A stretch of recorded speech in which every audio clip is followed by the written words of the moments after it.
Salut, c'est Alex, j'espère que tu vas bien, bienvenue dans cette vidéo. Aujourd'hui, on va voir comment faire pour modéliser une pièce d'échecs sur Blender, et plus précisément, la dame. Donc c'est un super exercice si jamais tu débutes et que tu souhaites approfondir les techniques de modélisation sur Blender. Donc j'ai choisi la dame parce qu'elle était un peu plus complexe que les autres pièces, notamment avec la partie couronne juste ici. Donc ça va être très sympa de voir comment faire ça sur Blender et les différentes techniques qu'on va utiliser. Donc c'est parti, juste avant que la vidéo commence, je te conseille de rejoindre ma formation offerte, c'est le premier lien en description. Donc c'est vraiment un guide qui va énormément t'aider si jamais tu débutes et tu vas voir avec moi toutes les bases pour bien démarrer sur le logiciel. Donc ça se passe en description.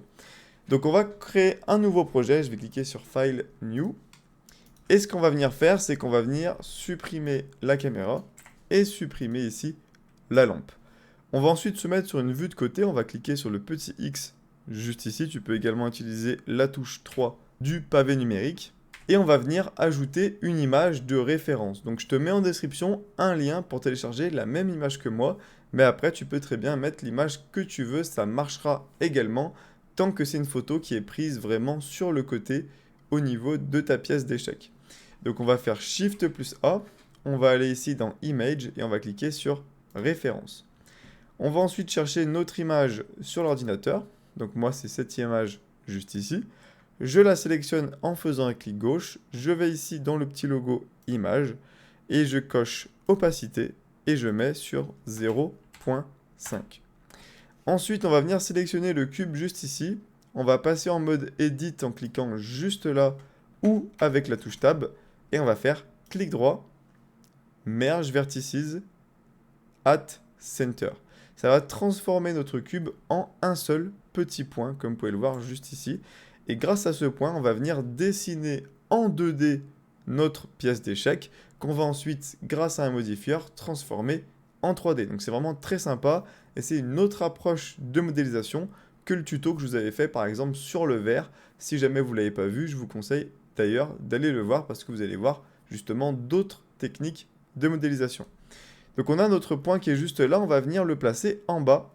Donc soit vous faites G plus Z, ça permet de déplacer le point sur l'axe Z, donc l'axe bleu. Soit vous prenez les petites flèches à gauche, pour afficher le menu c'est la touche T. Et avec les flèches, vous descendez le point à peu près à ce niveau. Alors on va pas se mettre tout en bas, parce que la photo n'est pas vraiment prise à 100% sur le côté, mais on va venir se mettre à peu près ici. Ensuite, ce qu'on va faire, c'est qu'on va appuyer sur E avec le clavier, ça permet d'extruder. Donc, regardez que vous êtes bien en mode Edit, juste ici, sinon ça ne fonctionnera pas. Et avec la touche E, vous allez extruder sur Y pour revenir rejoindre le point juste là. Donc là, normalement, vous devriez avoir un segment. On sélectionne ensuite ce point et on va venir extruder pour prendre la forme de notre pièce. Donc, je vais appuyer sur la touche E, clic gauche pour valider, E, clic gauche, E, et on va venir comme ceci dessiner en fait en 2D notre pièce. Donc on va venir faire comme ceci. Hop, ici on va venir rejoindre directement. Donc la photo n'est pas prise à 100% sur le côté, c'est pour ça que je fais des petits raccourcis parce que moi j'imagine la photo bien sur le côté, tout simplement. Donc ensuite pour les parties arrondies, vous pouvez vous permettre de prendre un peu plus le temps, d'ajouter peut-être un peu plus de points, de prendre le temps d'être un petit peu plus précis. Mais dans tous les cas, c'est pas très grave puisque on va venir ensuite lisser notre objet. Donc là, le but, ça va être vraiment voilà, de prendre la forme de l'objet, hop, comme ceci, et de venir en faisant E plus clic gauche, dessiner en 2D sur notre image. Donc, vérifiez que vous êtes toujours bien sur votre vue de côté et pas légèrement en biais, etc. Sinon, le dessin ne sera pas droit, ne sera pas vraiment en 2D. Donc, mettez-vous bien sur une vue de côté. Voilà, c'est très important. Et du coup, on va venir faire toute la forme de l'objet. Hop, comme ceci. Donc là, on arrive sur des grandes lignes droites, donc on peut se permettre, voilà, de faire comme ça, puisque plus tard, on va venir lisser notre objet. Hop.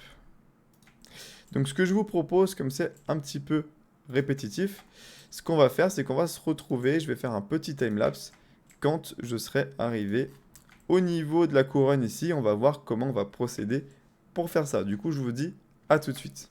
Donc une fois qu'on arrive ici, ce qu'on va faire, c'est qu'on va venir continuer, hop, comme ceci, hop, et on va venir, voilà, faire la pointe de notre couronne, là, à peu près jusqu'ici. Là, ici, on va, hop, repartir dans l'autre sens. Et comme on ne peut pas voir, puisque l'image est en 2D, on va redescendre pour rejoindre à peu près ici et repartir vers le haut. Donc là, clairement, on essaye de deviner un petit peu comment ça fait de l'autre côté. Donc moi, je pense à peu près comme ça. Et ensuite, on repart dans ce sens-là pour faire la boule du dessus de la pièce. Une fois qu'on arrive en haut, on va se mettre à peu près sur le point Z. Donc c'est pas grave si on n'est pas pile dessus ou très précis, mais on va venir s'arrêter à ce niveau-là. Comme ça, on va avoir un axe de symétrie pour la suite, justement. Donc on va repasser en mode objet. Comme on peut le voir, on a le dessin 2D, on va dire, de notre pièce, uniquement d'un côté. Et on va venir utiliser le modifieur Screw qui va transformer ça en la pièce en 3D directement. Donc c'est vraiment génial. On sélectionne bien notre objet, on va dans les modifieurs juste ici, et on va cliquer sur Add Modifier et on va prendre Screw. Et ce qu'on va venir faire, c'est qu'on va aller dans Step Viewport et Render, on va venir sélectionner les deux et mettre 32. Donc très important pour avoir une bonne résolution.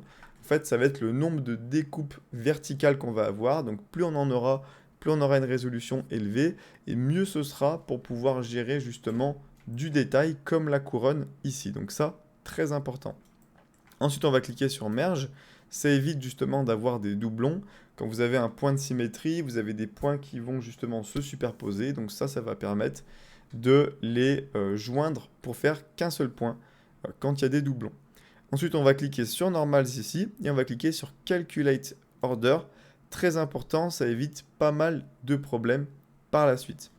Ce qu'on va venir faire, c'est qu'on va venir sauvegarder le projet. On clique sur Save As, hop, donc je vais l'appeler Save. Et ce que je vais faire maintenant, c'est qu'on va cliquer sur la petite flèche et cliquer sur Apply. Donc là, on applique le modifieur, ça veut dire qu'on ne peut plus revenir en arrière. C'est pour ça que je l'ai sauvegardé. Et on a du coup cette forme-là qui a été faite. Donc c'est vraiment super. Maintenant, comme on peut le voir, il manque du détail, notamment la couronne juste ici. Donc c'est ce qu'on va venir faire. Donc on va venir se mettre sur une vue de côté comme d'habitude. On va passer en mode wireframe. Et on va aller ici dans Edit, Preferences, Add-ons. Et on va venir ajouter un add-on. Donc c'est une sorte de plugin qui est déjà intégré dans Blender qui s'appelle Auto Mirror. Donc vous tapez Auto juste là et vous cochez la case Mesh Auto Mirror. Ensuite, on va appuyer sur la touche N du clavier. On va aller dans l'onglet Edit. On va aller dans Auto Mirror comme ceci. Donc là, on peut voir qu'on a une moitié de disponible, on va dire. Et que quand je bouge, ça va bouger également de l'autre côté. Et on va ensuite se mettre sur Y. Et on va cliquer sur Orientation. On va mettre Négative. Et on va cliquer sur Auto Mirror.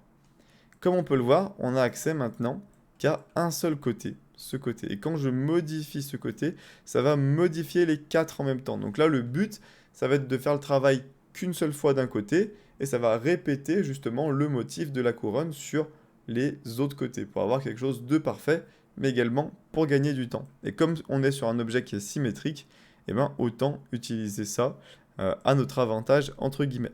Donc là, ce qu'on peut faire, comme on a deux modifieurs différents, c'est mettre X et Y. Donc on laisse appuyer sur Shift, on sélectionne X et Y ici, et ça va nous permettre de supprimer le deuxième qu'on a ajouté juste là, avec la petite croix. Donc maintenant, ce qu'on va venir faire, c'est sélectionner le point tout en haut, juste là, faire Shift S, Cursor to Selected. Ça va nous permettre de mettre le curseur 3D à cet endroit. Et justement, c'est quoi le but? C'est que tout simplement, quand on va créer justement la couronne, quand on va appuyer sur S pour rapprocher la couronne vers l'intérieur, on va venir se rapprocher du curseur 3D. Donc on va partir vers le haut.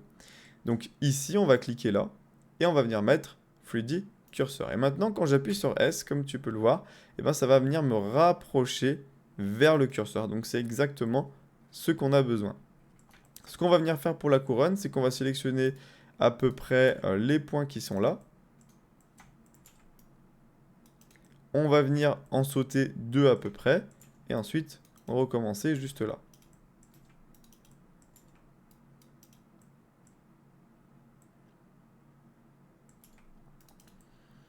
On va faire encore la même chose. On en saute 2.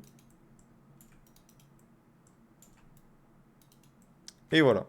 Ensuite, on va appuyer sur S pour venir rapprocher ça comme ceci. Et sur GZ pour y monter un petit peu. Donc là, on a créé justement la couronne. Alors, c'est pas très beau, je suis d'accord. Mais ce qu'on va faire, c'est qu'on va lisser ça par la suite et ça va rendre super bien. Alors, je vais revenir un petit peu en arrière. Je pense qu'on peut prendre un point encore un peu plus bas. Ça sera peut-être un petit peu plus sympa. Voilà, moi je trouve que là, c'est quand même un petit peu mieux. Hop. Donc maintenant qu'on en est là, on va repasser en mode objet. On va faire clic droit sur l'objet Shade Smooth, donc ça permet de faire un premier lissage. Et ensuite, on va aller dans Add Modifier et on va faire Subdivision Surface. On va venir mettre Level Viewport sur 2. Donc ça permet d'avoir un lissage très sympa comme vous pouvez le voir ici.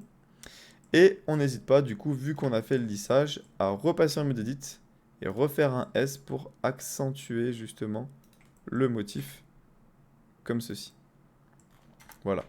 Ensuite, au niveau du lissage, il se peut que, par exemple, il y a certains angles qui soient peut-être un peu trop lissés ou pas assez marqués. Donc si vous voulez solidifier votre objet, il vous suffit de repasser en mode Edit.